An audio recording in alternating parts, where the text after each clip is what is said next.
Hi guys, welcome back to my YouTube channel. ඉතින් මම අද පෙන්නන්න යන්නේ අපේ ලංකාවටම ආවේනික වුණ කුරහන් තලප නැත්තම් කුරක්කන් තලප නිවැරදිව හදන විදිහයි. මේ බ්‍රෑන්ඩ් එකේ කුරක්කන් පිටි එකක් තමයි මම ගත්තේ. ඉතින් අපි දැන් බලමු කොහොමද හදන්නේ කියලා.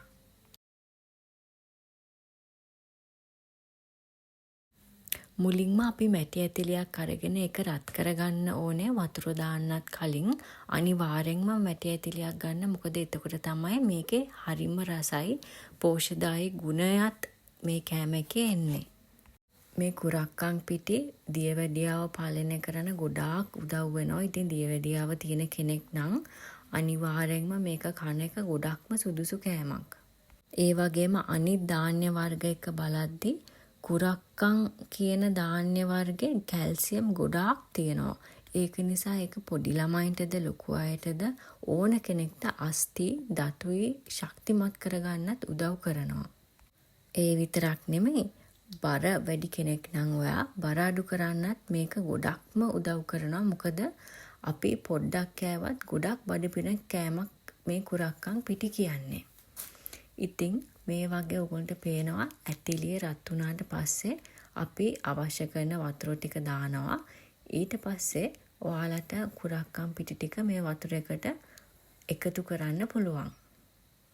ඒ වගේම කියන්න ඕනේ කුරක්කන් වල තියෙන මැග්නීසියමුයි අනෙක් පෝෂක කොටස් නිසා අපේ ශරීරයේ තියෙන අහිතකර කොලෙස්ටරෝල් ගොඩක් අඩු කරනවා. ඒක නිසා ඔය heart diseases වගේ දේවලුත් ඒ එන අවදානම රිස්ක් එක අපිට අඩු කරගන්න පුළුවන් කුරක්කන් පිටි, කුරක්කන් තලප, කුරක්කන් කැඳ ඒ වගේ දේවල් අනුභවය කරලා. ඉතින් මේ ආකාරයට අපේ පිටි ටික එකතු කරලා මේ විදිහට කලවම් කරගන්න ඕනේ. ඔයාලට පේනවා වතුරට දාපු ගමන් මේ පිටි වල පාට තද පාටකට වෙනස් වෙන විදිහ. තවත් වැදගත් දෙයක් තමයි ඔය ග්ලූටන් ඇලර්ජිස් තියෙන කට්ටියට කුරක්කන් ගොඩක්ම හොඳයි. මොකද ග්ලූටන් ෆ්‍රී කෑමක් මේක. ඉතින් ඔයාලට කැඳ විදිහටද කෑම විදිහටද මේක කන්න පුළුවන් කිසිම බයක් නැතුව.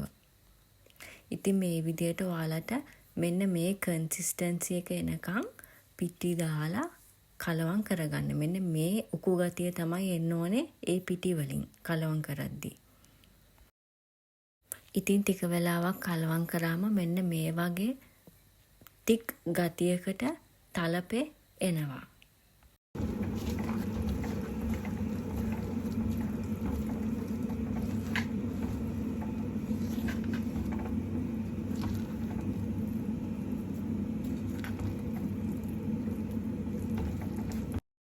මෙන්න මිශ්‍රණය මේ විදිහට ආවට පස්සේ ඔයාලට මේකට ලුණු එකතු කරගන්න පුළුවන්. ඊට පස්සේ හොඳට කලවම් කරගන්න ඕනේ ලුණු ටික තලපේ හැමතැනම ගෑවෙන විදිහට.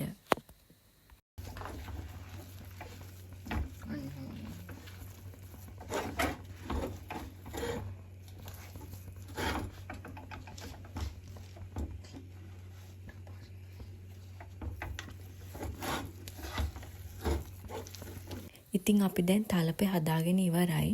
මේක හරියටම හැදිලාද කියලා බලන්න විදිහක් තියෙනවා. ඔයාලගේ අත වතුරෙන් තෙමාගෙන මේ විදිහට අල්ලලා බලන්න.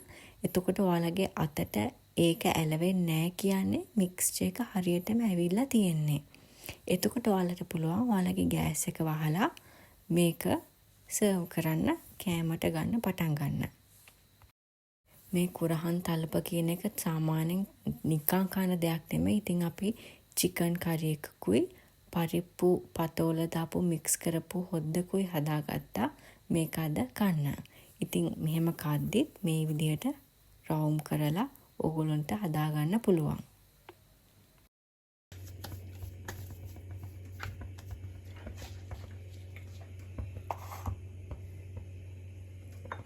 තව දෙයක් කියන්න ඕනේ මේ අපි දැන් තලපේ හදලා මෙහෙම ඉතුරු වෙච්ච ඇටිලියේ තියෙන පිටි ටිකට වතුර ටිකක් දාගත්තත් ඔයාලට ඊළඟ දවසේ කුරක්කන් කැඳ හදාගන්න පුළුවන් ඒකටම හකුරු ටිකක් දාලා. එතකොට එතන ඉතුරු වෙන පොඩ්ඩක්වත් නාස්ති වෙන්නේ නැහැ. ඉතින් මේ ක්‍රමයෙන් එක කෑමක් නෙමෙයි කෑම දෙකක්ම හදාගන්න පුළුවන්. අපේ කුරක්කන් තලපේ වගේම කැඳ එකකුත් ඊළඟ දවසේ වේලත් එතකොට sorted. ඉතින් මේ තියෙන්නේ අපි හදාගෙන ඉවර වෙච්ච තලපේ. ඇත්තටම මේක නිකන් කන්න පුළුවන් කෑමක් නෙමෙයි. තනියෙන් නිකන් කන්න බෑ. ඒක නිසා තමයි අපි ලුණු, තක්කාලි, චිකන් මේ වගේ එක එක දේවල් ඇඩ් කරලා කන්න පුළුවන්. මොකද මේ කෑම එක වැඩියෙන්ම මිනිස්සු අපි කන්න අවශ්‍ය රහට නෙමෙයි මේකේ තියෙන ගුණාත්මක භාවය නිසා.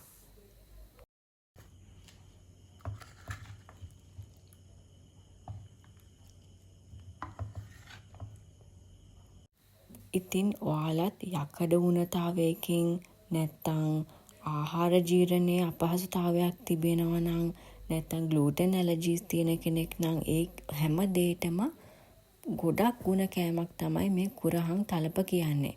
ඉතින් ඔයාලත් ඔයාලගේ මීල් එකකට සති දෙකකට සැරයක්වත් මේක ඇඩ් කරගත්තත් තලපයක් වශයෙන් හෝ කැඳ එකක් වශයෙන් ඒක ගොඩක් සෞඛ්‍යයට හිතකරයි.